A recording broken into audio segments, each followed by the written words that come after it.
I'm the instructor of this course in Intercultural Business Communication. Welcome you to join us. Today we are going to look at a new lesson, and this new lesson aims to help you to increase your intercultural knowledge.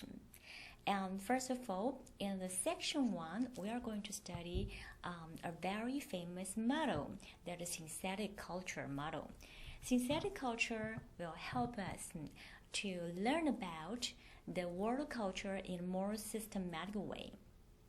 Do remember that when we are developing our intercultural communication competence, we need to have the ability to compare and interpret a new culture and our own culture in a good way. So here, when we are learning all these cultural generalizations, or we call it synthetic cultural model, which will help us to increase our cultural knowledge and help us to understand other people and different cultures. Okay, so let's look at today's content. In first session, we are going to study the definition of culture, and then we are going to look at cultural dimensions. So later on, I will tell you what do they mean. Okay, so what is culture? We are learning intercultural competence for business or intercultural business communication, intercultural business communication competence. We talk about culture very often, and we will talk about culture throughout our course. So what is culture? Culture distinguishes one group of people from another. Cultures are adaptations of people to the conditions of life. Okay, so what does it mean? It means that when a group of people living in a particular place, they have their behaviors and they have their patterns of life. And when all these things add up, all the things considered all together, and we will consider their behaviors, their conventions, their values, and everything together as culture. When these conditions, living conditions, change, and then cultures are put under pressure, no culture is objectively better or worse, superior or inferior to another. So what does it mean? It means that when you're living in a place and the living conditions change, like a climate or geography, demographics, when things change, then people's thinking, behaviors, values, and way of life will change. So culture is not just static.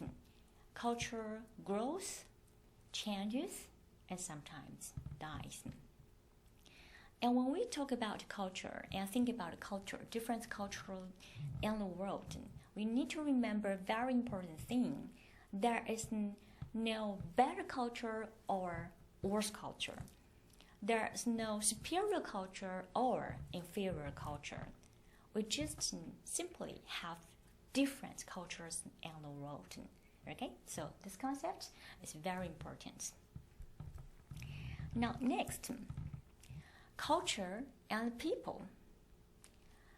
Every one of us, we are people. We're living in a culture. Okay, so what's the relationship between culture and people?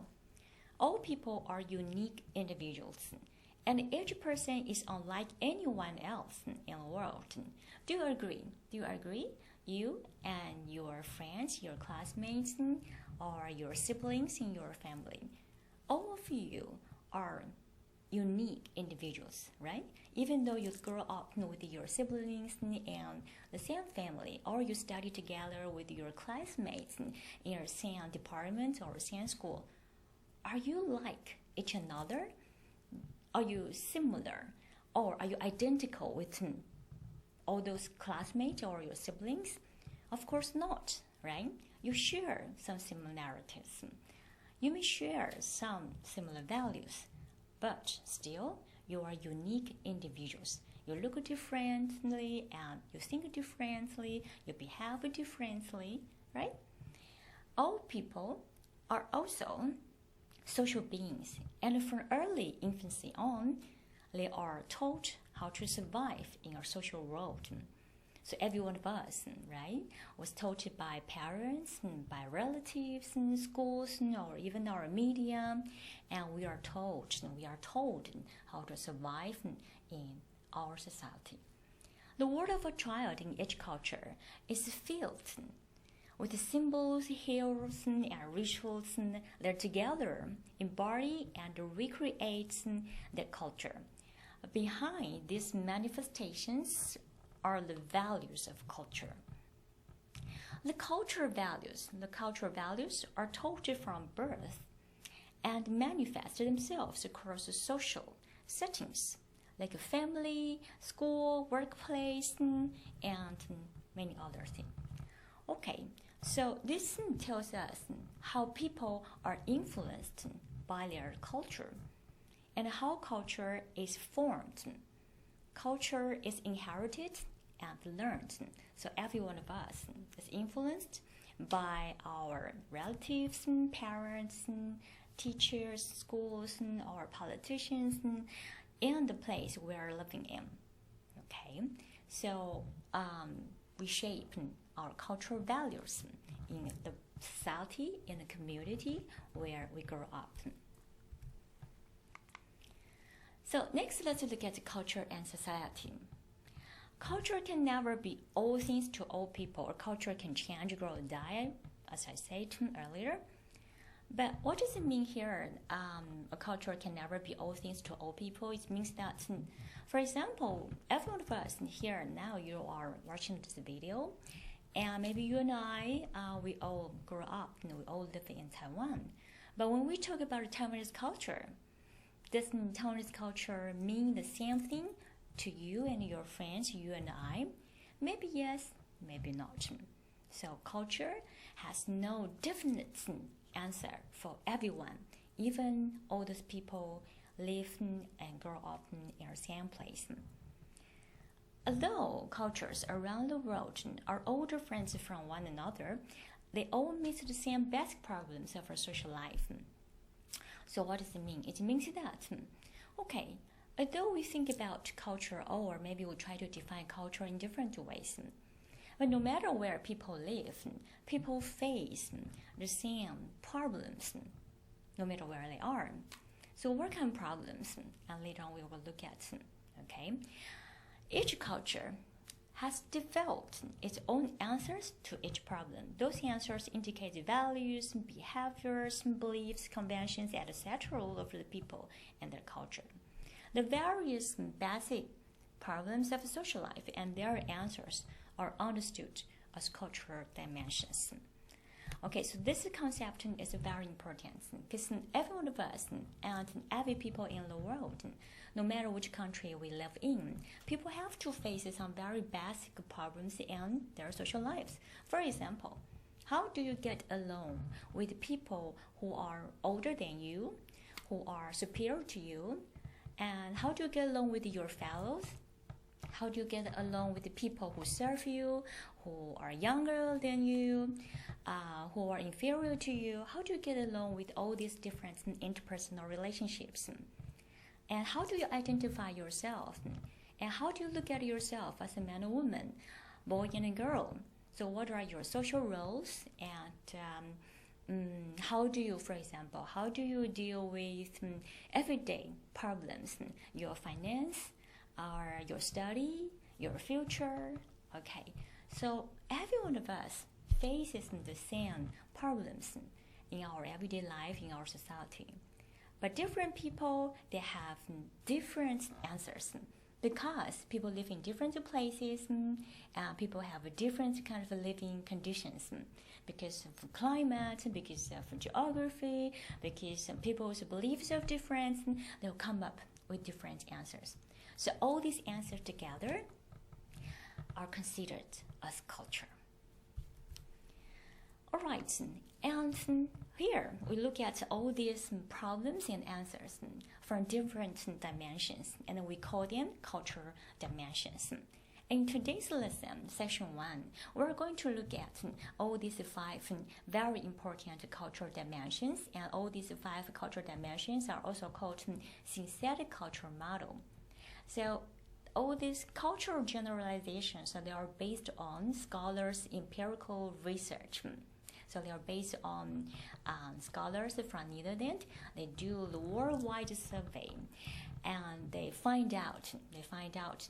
Okay, no matter people where they are, they have to face these problems, and people in different places, they come up with different kind of answers. So we are going to look at all these 5 very important cultural dimensions, and all these understanding of these cultural dimensions will help us to understand different cultures and people from different parts of the world. Okay, so what are the problems and the different spectrums of all these cultural dimensions? Let's look at them. The first one is identity. And there are 2 extreme spectrums in this cultural dimension. They are called individualism and collectivism.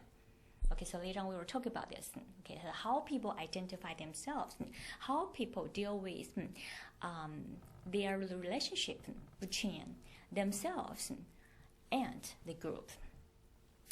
The second one is power distance. Power distance, or we call it a hierarchy. So how do we deal with interpersonal relationships, vertical interpersonal relationships, like how you get along with the people who have a higher status than you, who have lower status than you. So how do you get along with your father, your teacher, your boss, your supervisor, your manager? And how do you get along with your younger siblings or your subordinates or your daughter and son? Okay, so this is hierarchy. Hierarchy, the vertical relationship between people. And the third cultural dimension is gender roles. Okay, then 2 spectrums of this cultural dimension as masculine culture and feminine culture. So gender roles, men and women. Okay, in every society we have men and women, right? And men and women in different countries, different cultures, and they play different social roles. They play different roles in the family, in the corporation, and in the society. The fourth one is virtual, short-term orientation and long-term orientation. And the fifth one is truth, high and low uncertainty tolerance. So we'll talk about each cultural dimension one by one today, okay? All right. In the second session of this lesson, we will look at another 5 cultural dimensions. There will be communication context, and we will have high and low context, and time perception. How do people perceive time? And we have a polychronic and monochronic cultures. Emotions. How do people express their emotions in public? And we have implicit and explicit emotion. And lifestyle. How do people manage their everyday life? How do they lead their lifestyle? And here we have a separate and mixed working or personal time, and different kind of working cultures. And then finally we'll look at the relationship with the nature, and we have obedience and control types.